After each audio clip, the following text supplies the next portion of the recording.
Proteins, fibres అలాగే vitamins సమృద్ధిగా ఉండే పెసరపప్పుతో కిచిడీని ఎలా చేసుకోవాలంటే దీన్ని ఫస్ట్ దోరగా వేయించుకోవాలి.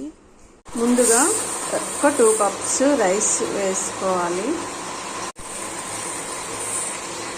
2 కప్స్ రైస్కి దోరగా వేయించి పెట్టుకున్న పెసరపప్పుని వేసుకోవాలి. 1 కప్పు. సో ఈ రెండు వాష్ చేసుకోవాలి.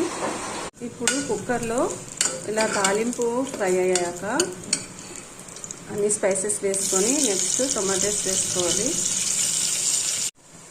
అన్నీ ఫ్రై అయ్యాక కొంచెం ఇప్పుడు మనం కడిగి పెట్టుకున్న రైస్ని వేసుకోవాలి. రైస్ అండ్ పెసరపప్పు.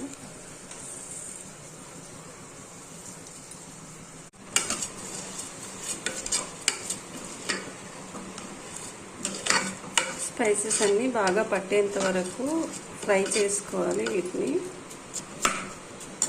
ఇప్పుడు బాగా ఫ్రై అయిపోయాయి ఇవి. సో దీనిలో వాటర్ యాడ్ చేసుకోవాలి.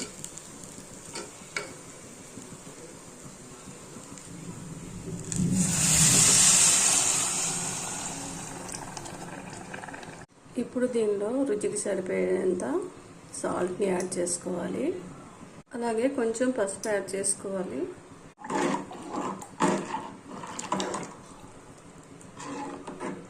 బాగా కలుపుకోవాలి మొత్తం.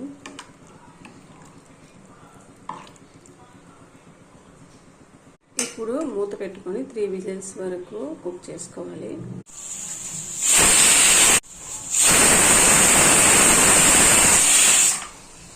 కుక్కర్ చల్లగా అయ్యాక వేడి కిచిడీ అనేది రెడీ అయిపోయింది.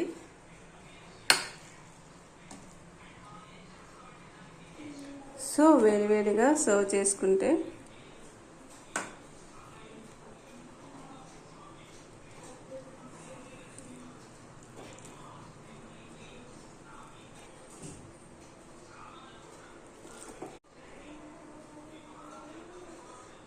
ఈ పెసరపప్పు కిచిడీ అనేది తినడం వలన ఆరోగ్యానికి ఎంత మేలు చేస్తుందంటే ఒంటికి చలువ చేస్తుంది. ఇంకా పిల్లలు ఇష్టంగా తింటారు. ఇందులో ప్రోటీన్స్ అత్యధికంగా ఉంటాయి. జీర్ణశక్తి కూడా బాగా మెరుగుపడుతుంది.